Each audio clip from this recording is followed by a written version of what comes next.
우리 그리스도인의 삶, 신앙생활, 신앙과 생활 가운데서 가장 중요한 일이 무엇입니까? 여러분들에게 묻는다면 여러분들은 무엇이라고 그에 대해서 답을 하실 수가 있겠습니까? 우리 신앙생활 가운데서 가장 중요한 것은 예배입니다. 누가 뭐래도 예배가 우리들의 삶과 신앙생활 가운데서 가장 중요합니다. 특별히 한 교회에서 매 주일마다 또는 수요일마다 드리는 주일 예배와 수요 예배가 그토록 중요합니다. 우리는 이 예배를 통해서 하나님께 예배합니다. 창조의 하나님, 구원의 하나님, 섭리의 하나님을 찬양하고 경배하고 예배합니다. 하나님은 창조의 하나님이십니다. 하나님은 하늘과 땅과 바다와 그 가운데 있는 모든 만물을 지으신 창조주 하나님이십니다. 하나님은 우리 죄인들을 위해서 죄인들을 죄와 사망과 율법의 저주로부터 구원해 주시기 위해서 그의 독생자 예수 그리스도를 우리를 위한 화목제물로 보내주신 구원의 하나님이십니다. 그 아들 예수 그리스도를 믿는 자마다 멸망치 않고 영생을 얻게 하셨습니다. 그리고 하나님의 자녀가 되게 하셨습니다. 하나님의 백성이 되게 하셨습니다. 그 일로 말미암아 우리들이 참으로 하나님 앞에서 예수 그리스도 안에서 성령으로 말미암는 그 놀라운 영적인 복락과 영적인 모든 부요한 것을 우리들이 받으면서 살아가게 되었습니다. 하나님은 섭리하시는 하나님이십니다. 그가 창조하신 그 모든 만물을 보존하십니다. 또한 다스려 나가십니다. 그뿐입니까? 그의 택하신 그의 자녀들, 우리들을 지금도 보호하시고 보존하시고 다스리시고 필요한 모든 것들을 공급해 주시는 아버지 되시는 하나님이십니다. 우리는 바로 그와 같은 하나님, 삼위일체 하나님께 오늘도 이 주일 예배에 예배합니다. 성부 하나님, 성자 하나님, 성령 하나님께 예배합니다. 예배가 이토록 중요합니다. 그런데 이 예배는 세 가지 요소로 되어 있습니다. 무엇입니까? 하나님의 말씀, 말씀과 찬송, 찬송과 그리고 기도입니다. 예배 가운데, 특별히 이 공동체 예배 가운데, 공적인 예배 가운데 빠질 수 없는 그와 같은 요소가 다름 아닌 말씀과 찬송과 기도입니다. 그런데 오늘 본문 보시면은 여러분이 잘 알다시피 이 말씀을 그리스도의 말씀으로, 찬송을 시와 찬송과 신령한 노래로, 그리고 기도를 감사로 이렇게 표현해 놓고 있는 것을 보게 됩니다. 저는 여러분들에게 오늘 이 본문 말씀을 다시 한번 읽어 드리고 싶습니다. 그리스도의 말씀이 너희 속에 풍성히 거하여 모든 지혜로 피차 가르치며 권면하고 시와 찬송과 신령한 노래를 부르며 감사하는 마음으로 하나님을 찬양하고 또 무엇을 하든지 말에나 일에나 다 주 예수의 이름으로 하고 그를 힘입어 하나님 아버지께 감사하라 그랬습니다. 예배 3요소 이제 아시겠습니까? 말씀과 찬송과 기도라 그랬습니다. 그런데 이 세 가지 요소 가운데, 이 예배의 세 가지 요소 가운데 무엇이 가장 중요합니까? 말씀이 가장 중요합니다. 하나님의 말씀이 가장 중요합니다. 다시 말하면 설교가 가장 중요합니다. 자, 예전에도 설교 가운데 이와 같은 메시지를 전했습니다. 어떤 분이 저를 만나자고 그랬습니다. 물론 우리 교회 교인입니다. 저에게 질문을 합니다.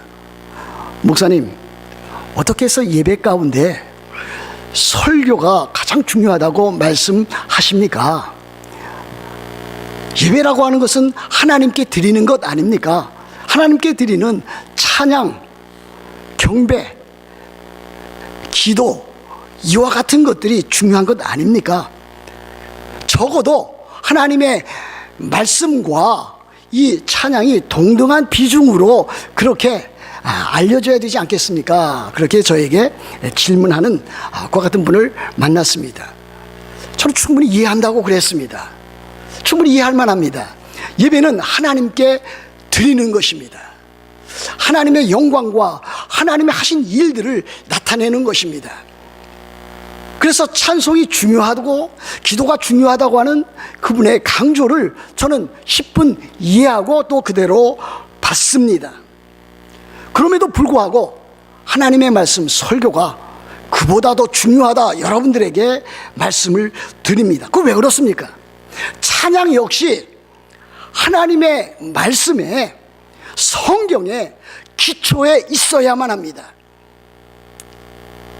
현대 이루어지는 많은 찬양, 복음성 이와 같은 일들 가운데 조금 빗나고 어긋나고 잘못된 그와 같은 것들이 우리들 주변에서는 얼마든지 눈에 띄기 때문입니다. 그러면 우리들이 참으로 일반 찬송가도 그렇습니다만 특별히 참 찬양하는 그 모든 일들 가운데서 그 찬양하는 그 찬양 가사가 성경적인지 하나님의 말씀이 가르치는 그 같은 내용을 잘 받아서 그것을 드러내고 있는지 살펴보아야 될 것입니다. 정말 하나님을 찬양하는 내용으로 되어 있는지, 아니면 사람의 감정만 들뜨게 하고 기쁘게 하는 참으로 인간 중심적인 그와 같은 내용으로 되어 있는 것은 아닌지 검토해 보아야 된다라고 하는 사실입니다. 여하튼 예배 가운데서 설교가 가장 중요합니다. 종교 개혁자들이 개혁한 일들 가운데 가장 중요하게 개혁한 일이 무엇인지 아십니까? 바로 그것은 설교를 회복시켰다라고 하는 것입니다. 초대교회 사도들과 교부들에 의해서 확립되어졌던 그 설교, 그것이 중세로 넘어오면서 그것이 유야무야 되고 말았습니다. 로마 가톨릭에 의해서 설교가 그렇게 죽고 말았습니다. 종교 개혁가들이 바로 그와 같은 일들을 다시 살려내었습니다. 설교의 중요성과 설교의 가치가 얼마나 필요한가 하는 것을 종교 개혁자들이 드러냈다라고 하는 사실입니다. 때때로 그리스도인들 사이에 설교에 대한 지나친 비판이나 비난이 팽배해 있는 것을 보고 크게 우려하지 아니할 수가 없습니다. 물론 지금은 홍수 시대입니다. 설교가 넘쳐 흘러나는 그와 같은 시대가 되었습니다. 심지어 제가 주일 예배에 하는 이 설교마저 이제는 동영상으로 나오고 있는 그와 같은 시대가 되었습니다. 만일 설교하는 목사가 하나님의 말씀이나 복음을 떠난 설교를 한다면, 또한 그 설교를, 하나님의 말씀을 전하는 그 설교를 희화하거나 농담거리로 만든다거나 그렇게 한다면 그와 같은 설교는 마땅히 거부되어져야 되고 비판받아져야 되고 더 나아가서 비난받아야 마땅하다고 믿습니다. 그러나 그렇지 아니한 설교도 많이 있습니다.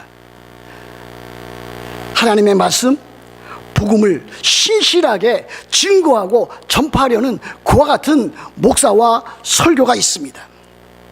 또 설교 가운데 그와 같은 하나님의 말씀에 따라서 그리스도인들에게 신실한 신앙생활을 하라고, 복음에 합당한 삶을 살라고 그렇게 설교하는 그와 같은 목사나 설교도 있습니다. 그렇다면 그와 같은 설교를 듣는 자가 바로 그와 같은 설교 목회자를 매우 소중히 여겨야 됩니다.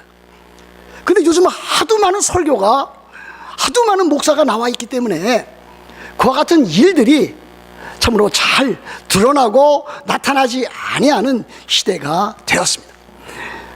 여러분, 오늘 본문 가운데 16절 상반절을 한번 여러분들 보십시오. 이렇게 되어 있지 않습니까?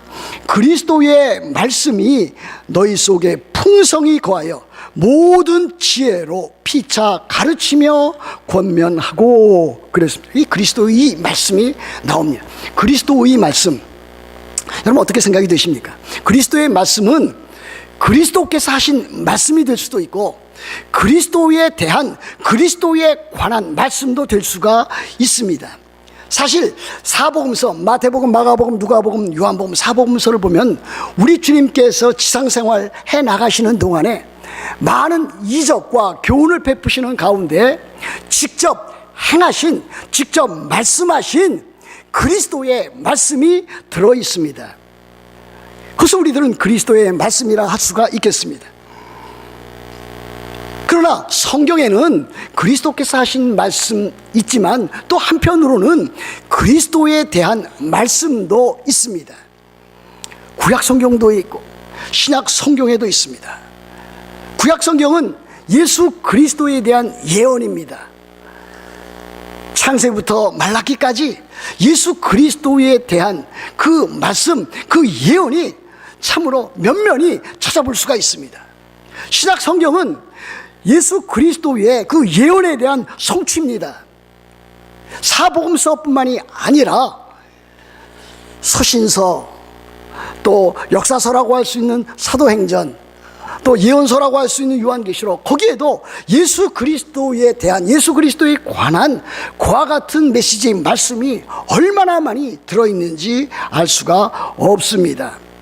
그러므로 여기 그리스도의 말씀이라고 하는 것은 그리스도께서 직접 하신 말씀이나 또는 그리스도에 대한 말씀, 구약 성경과 신약 성경에 나타난 그와 같은 말씀이라고 할 수가 있겠습니다.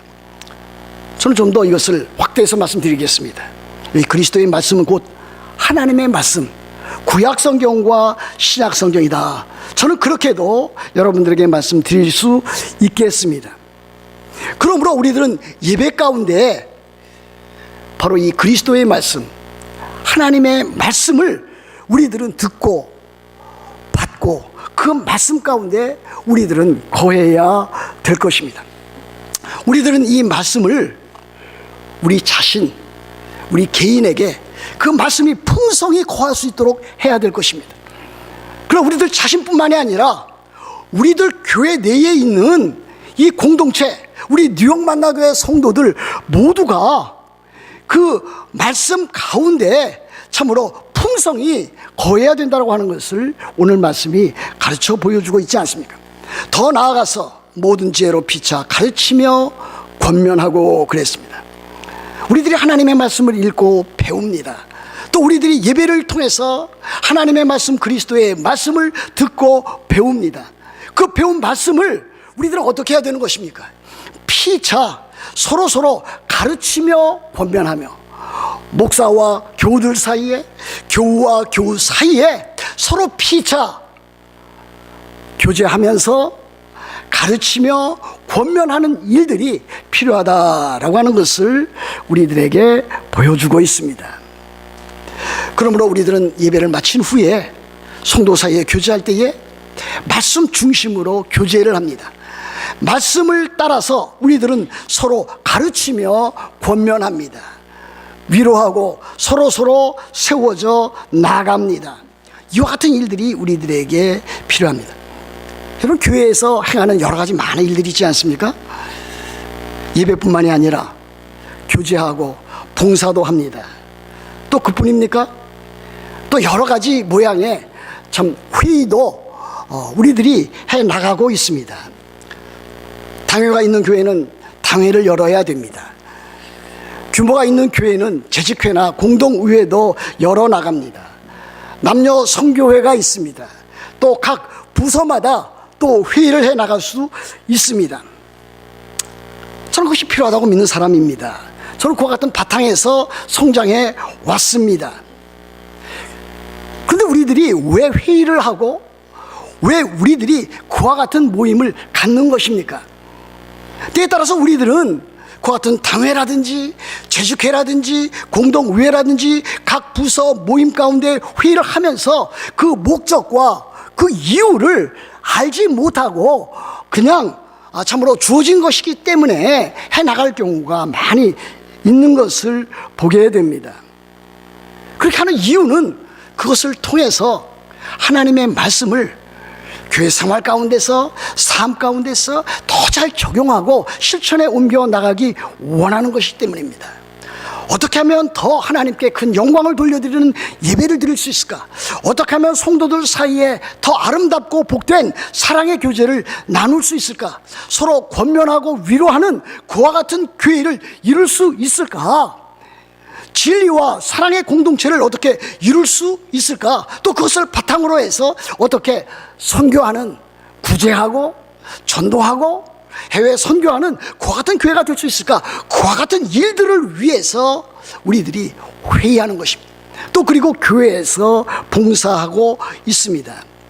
그와 같은 것을 떠나서 그와 같은 일들을 생각하지 아니하고 회의 가운데서 참으로 자기 주장과 또 자기 하고 싶은 이야기만 하는 그와 같은 일들이 가끔 일어나는 안타까운 일도 벌어지게 되는 것을 보게 됩니다.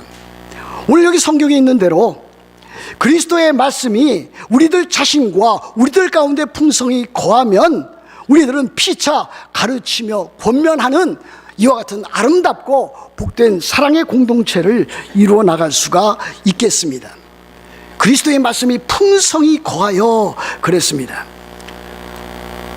그래서 우리들 교회에서 하는 일이 무엇입니까? 예배를 드립니다. 주일 예배도 드리고 수요 예배도 합니다. 그러나 작년 같은 경우에 가장 중요한 일을 우리들이 행했습니다. 그건 무엇입니까? 주일 오후에 1시부터 2시까지 주일 소그룹 성경 공부를 실시했다라고 하는 사실입니다. 물론 그것은 완벽하지는 않습니다.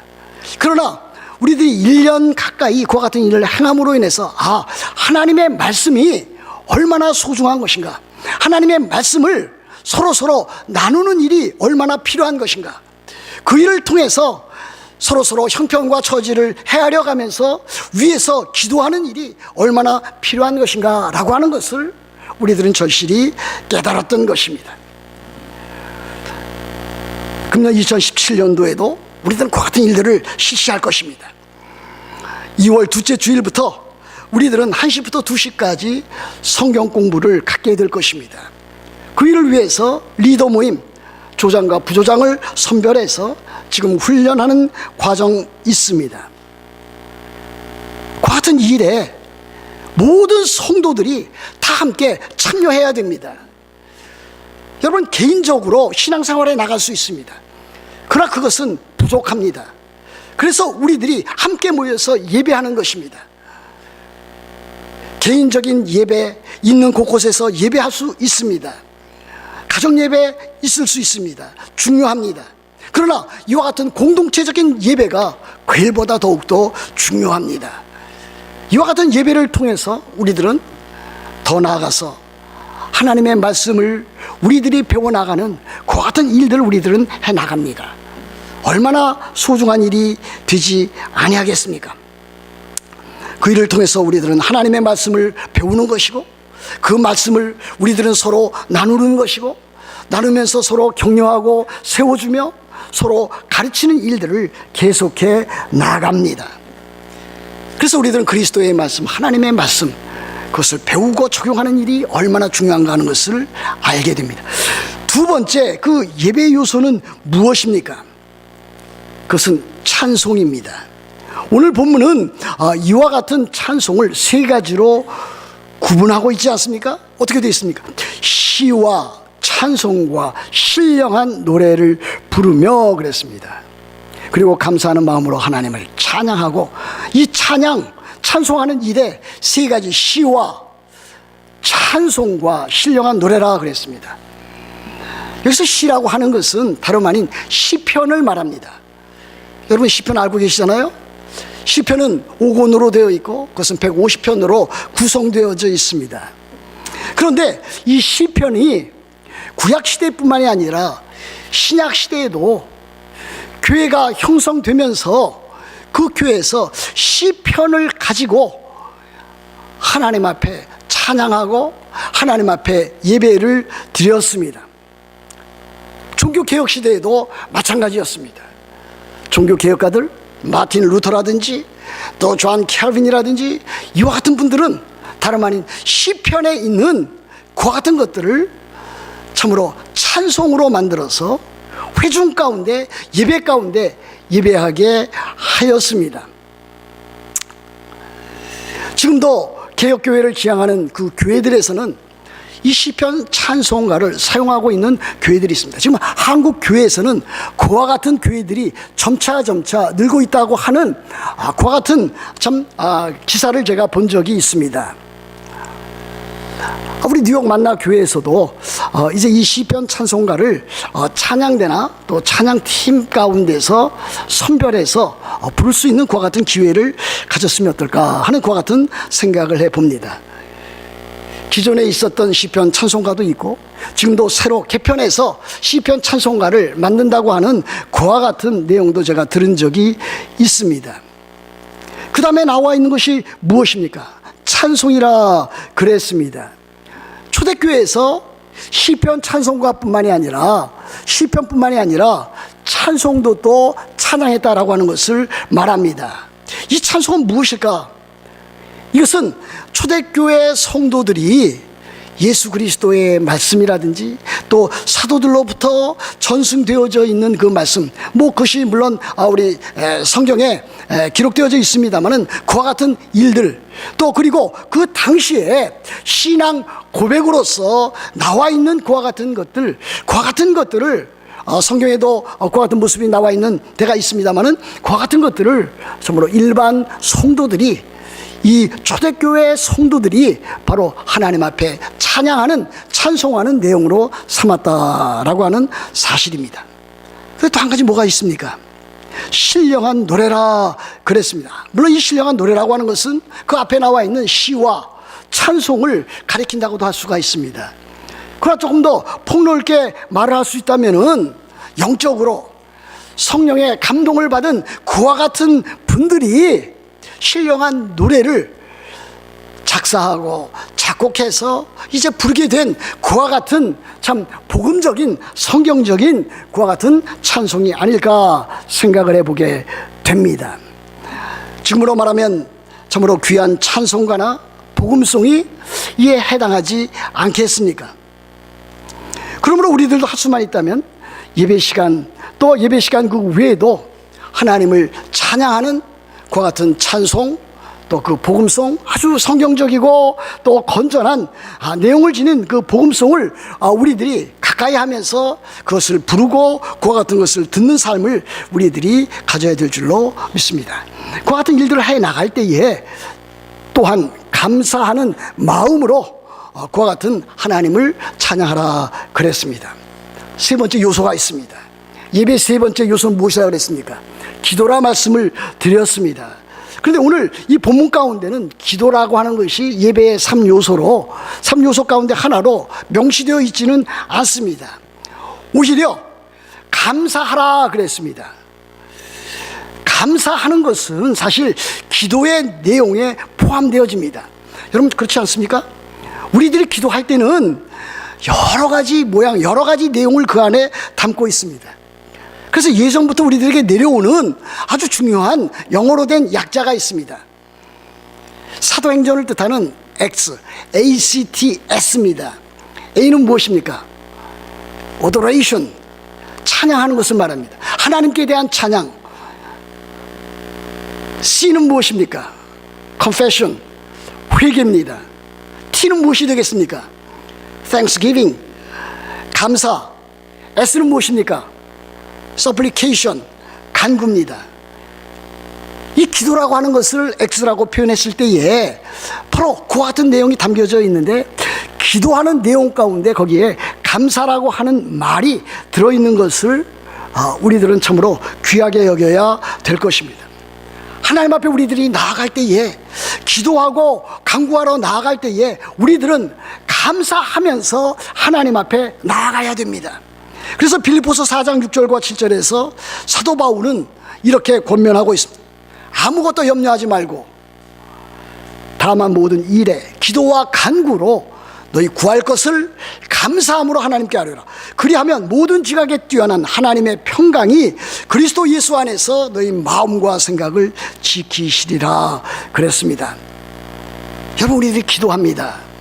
특별한 문제를 놓고서 아주 간절한 마음으로 간구합니다. 그러할 때에 어떻게 기도하고 간구해야 될 것인가? 감사함으로 기도하고 간구하라고 하였습니다. 여러분, 우리들이 앞서 본 골로새 3장 15절에서도 너희는 또한 감사하는 자가 되라 그랬습니다. 또 오늘 17절 말씀에도 이와 같은 말씀 있지 않습니까? 또 무엇을 하든지 말에나 일에나 다 주 예수의 이름으로 하고 그를 힘입어 예수 그리스도를 힘입어 하나님 아버지께 감사하라 그랬습니다. 우리들은 하나님의 말씀을 읽으면서 예배하면서 감사합니다. 감사를 표합니다. 기도하면서 기도의 내용 가운데 또는 기도하면서 우리들은 하나님 앞에 감사합니다. 더 나아가서 모든 일에 여기 나타나 있는 대로 무엇을 하든지 말에나 일에나 우리들은 주 예수의 이름으로 하고 그를 힘입어 하나님 앞에 감사하라 그랬습니다. 여러분, 감사라고 하는 것이 매우 중요합니다. 저는 그것을 가면 갈수록 느낍니다. 좀 젊었을 때는 내 하고 싶은 일들이 많았습니다. 제가 더 공부해서 무엇이 될 수 있을까? 내가 목회를 하면 어떤 목회를 할 수 있을까? 그와 같은 일들, 또 가정을 이끌어 나가는데, 또 모든 삶 또 이루어 나가는데 나름대로의 꿈과 또 그와 같은 것들을 갖고 있었습니다. 그러나 가면 갈수록 그렇게 삶은 참으로 내 마음대로 되지 아니하는 그야말로 녹록지 않다라고 하는 그와 같은 것을 깨닫게 되었습니다. 그러면 어떻습니까? 자기 마음대로 되지 않습니다. 자기 뜻대로 되지를 않습니다.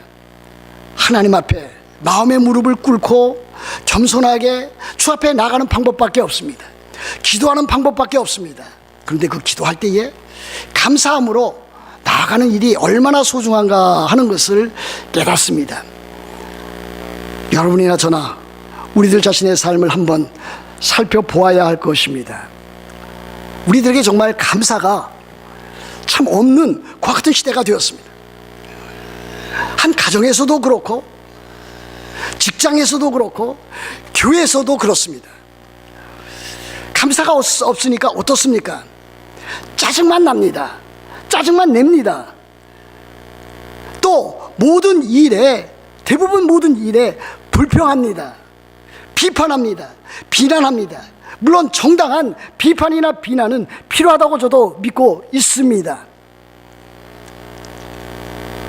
그러나 필요 없는, 정말 하지 말아야 할 그와 같은 짜증과 불평과 비판과 비난이 우리들 자신의 삶 가운데 얼마나 많이 있는지 알 수가 없습니다. 지난달 그렇게 살지 않았습니까? 아니면 지금도 그렇게 살아가고 있지는 않습니까? 왜 그렇습니까? 감사가 없기 때문에 그렇습니다. 하나님께서 우리들에게 행하신 그 구원의 큰 일에 대해서 내가 그리스도인이 되고 하나님의 자녀가 되고 하나님의 백성이 되었다고 하는 그 놀라운 사실, 그와 같은 일들로 인해서 죄사함 받으며 하나님께서 주시는 놀라운 그 복과 그 복락, 하나님 자녀됨의 그 놀라운 그와 같은 일들, 그와 같은 것에 대해서 감사가 없기 때문에 그렇습니다. 날마다의 삶 가운데서 순간순간 우리를 돌보시고 지키시고 보존하시고 필요한 것들을 채우시는 그와 같은 일에 대해서 생각 없이 살아가기 때문에 그렇습니다. 그러니까 어떻습니까? 늘 상대방에 대한 정도 이상의 비판, 비난, 불평, 불만, 짜증이 배어 있습니다. 여러분, 여러분이나 저나 마찬가지가 아닌가 그렇게 생각해 보게 됩니다. 우리들 상대방, 우리들이 참 짜증을 내고 비난하고 비판하고 참으로 적대시하는 그 사람들 누굽니까? 가장 가까이는 한 가정에서 자기 남편입니다. 자기 아내입니다. 부모입니다. 자기 자식입니다. 근데 언제 어느 때선가 그와 같은 일에 대해서 감사가 없어지니 만날 때마다 또 벽출이 되어집니다. 또 어떻습니까? 친구, 교인, 이웃들, 그와 같은 사람들, 그 상대방이 참으로 비난해 나가는 그와 같은 사람들이 되고 말았습니다. 적대시하는 원수가 되고 말았습니다. 그러나 실상 그들은 우리들 자신이 적대시할 그와 같은 상대도 아니고 원수도 아닐 것입니다. 그와 같은 사람들은 참으로 자기 자신이 오히려 사랑해야 할 사랑의 대상입니다. 근데 우리가 어떻게 그와 같이 되었는지, 저와 여러분들이 이렇게 되었는지 한번 잘 자기 자신을 돌이켜 보아야 될 것입니다. 내가 과연 참으로 감사하는 생활을 하고 있는가? 내 아내와 내 남편 또는 자식과 부모를 정말 사랑하고 존경하고 또 함께 삶을 나누는 그와 같은 대상으로 여기고 있는가? 그와 같은 것을 살펴볼 수 있어야 될 것입니다. 친구도 그렇고 또 한 교회 교인들도 역시 마찬가지고 우리의 이웃들도 마찬가지일 것입니다. 우리의 삶은 예배를 통해서, 하나님의 말씀을 듣는 설교를 통해서, 우리들의 삶을 통해서 하나님을 찬양하고 하나님을 경배하고 하나님께 영광 돌리는 삶이 되어야 될 것입니다. 사랑하는 성도 여러분, 참으로 우리들은 이 예배를 통해서, 우리의 삶을 통해서, 우리의 삶의 현장을 통해서 예수 그리스도를 날마다 닮아가야 될 것입니다. 예수 그리스도를 닮아간다라고 하는 것은 우리들의 말과 행실이 더욱더 예수 그리스도처럼 된다고 하는 말을 보여주고 있는 것입니다. 더욱더 거룩해져야 될 것입니다. 더욱더 사랑이 넘치는 사람이 되어야 될 것입니다. 더욱더 우리들은 믿음으로 살아가야 될 것이고 순종함으로 살아가야 될 것입니다. 사랑하는 성도 여러분, 여러분 모두 하나님의 말씀에 따라서 바른 예배, 바른 찬송, 바른 기도, 바른 감사를 함으로 하나님께 영광 돌려드리고 하나님 백성다운 아름답고 복된 삶을 살아가는 여러분 다 되시기를 우리 주 예수 그리스도의 이름으로 축복합니다. 기도하겠습니다.